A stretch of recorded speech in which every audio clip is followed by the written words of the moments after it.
Is this you after your rank games? If so, then you've come to the right place. Now, I've already made videos based upon how important your mental strength is, but the goal of this video is to be a bit more holistic. If you've seen any videos from professional players of any game of any kind, then you'll see this same kind of advice reiterated. 3 tips for players trying to improve from gold to plat? Okay, don't think about your rank. Rank doesn't mean anything. Nothing. It means nothing.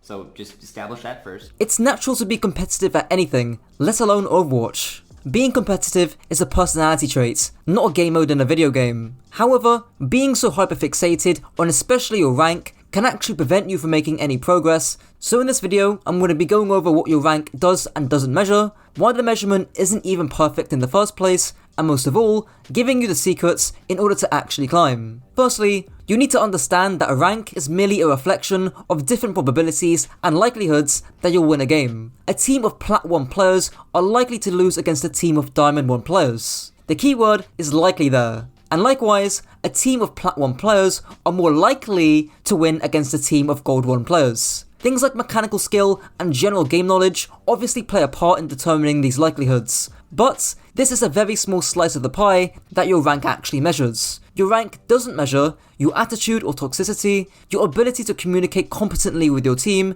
your ability to keep cool under pressure, your ability to actually function well within a team environment, and most importantly, the potential that you have to improve. In other words, let me put it in simple terms. If you're not easily in top 500, your rank doesn't matter. I'm sure we've all seen and know those hitscan e-boys and mercy e-girls, not just in Overwatch, but in any game frankly. And sure, whilst the hitscan e-boy may have good mechanical aim, do they ever consider swapping to Mei on Lijiang Control Center, not because of her damage, but because of her utility? I don't think so.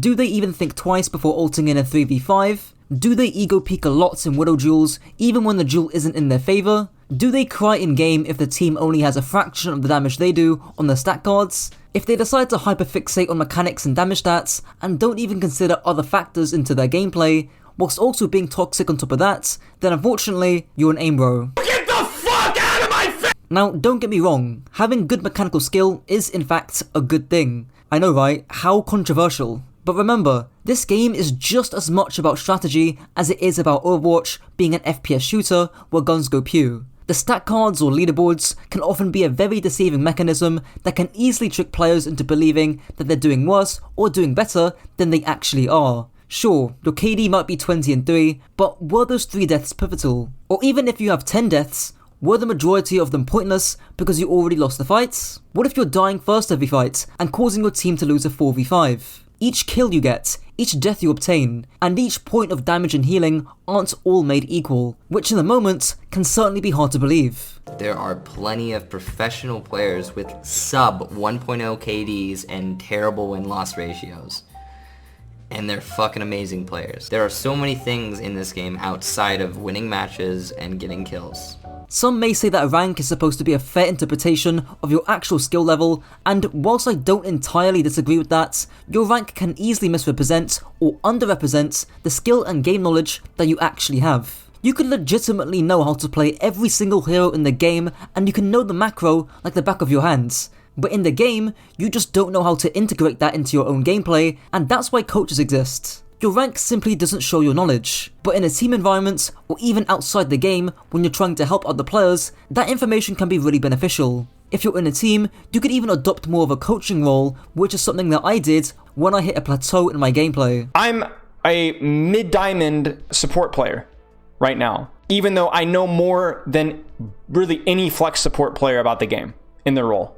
So why am I not 4.6 or 4.7? It's because I have the information, but I cannot translate that consistently into skills. There's one example I actually want to go through on Route 66, which perfectly shows how meaningless the leaderboard system is and the certain qualitative quirks that rank doesn't always represent. Some of you may remember my Brigitte gameplay back in my Season 4 tier list, and this is actually the very same game that I threw, and it's the one that I want to use the example of. Our defense was actually pretty good, but on attack, we get held on first. So picture this. The enemy team are running a heavy poke comp, no flankers. Hanzo, Soldier, Ana, Mercy, Ramattra, something like that. Meanwhile, we're running some hybrid of dive. Winston, Ana, myself on Brig, and Hanzo Tracer. Now, what's the actual point of me going Brig here? Well, I was stubborn, and I didn't think I had the versatility to make the swap to Zen. Zen is obviously the better pick here. I could orb my flankers, the enemy team weren't running Sombra Tracer Genji, or any assortment of flankers that I actually had to worry about,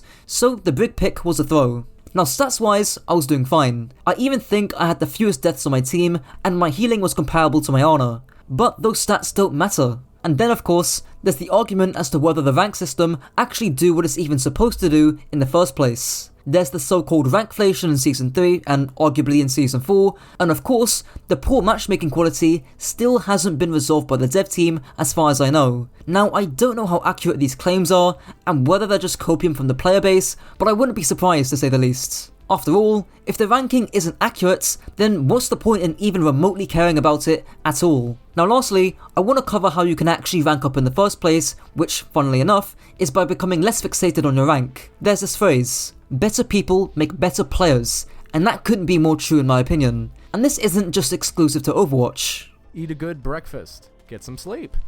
I'm serious. You might surprise yourself with how much easier it is to focus when you start treating your brain like the organ that it is. Hit the mouse pad like you'd hit the weights. Your rank doesn't measure any of your ability to do that. Now, I don't want to go through the whole self-improvement manosphere rabbit hole, which has its own issues, but there's certainly some things we can take from it and apply it to gaming. How much sleep are you getting per day? Do you meditate? How's your diet? Do you exercise? Have you got any actual hobbies outside of Overwatch? It sounds silly, but the last thing you want is to miss a vital shot because you were too tired and didn't get enough sleep. Or you became too tilted and played worse because you don't know how to control your mind and your temptations, which meditation can certainly help with. Your rank simply doesn't measure who you are as a human, which funnily enough is often a strong indicator for determining who you are as a player, or at the very least, determining your potential as a player. The London Spitfire last year went on a miracle run, finishing top 6, and they didn't do it because they were angsty basement dwellers scrimming the game 12 hours a day. They did it because overcoming challenges in real life can help you overcome challenges in the game. Even one of the players, Hardy, is renowned for keeping a low heart rate during games and situations of high pressure. Overwatch is a tough game with a harsh skill curve, and even if it's more casual than your CSGOs, Valorants, and Rainbow Six Sieges of the world, Overwatch is significantly more fast paced than all of those games combined. Don't beat yourself up because you're not at X rank, and for sure, don't beat others up because they're not as good as you. Just think about your gameplay. Why do you think players stay stagnant or hard stuck for years on ends? It's because they autopilot and don't think. They don't think about their actions in game, they don't think about their actions outside of the game, and most importantly, they don't think about actually improving their play. They just play. Listen to me, listen. I just want you to think. Do you know what thinking is? It's just a fancy word for changing your mind.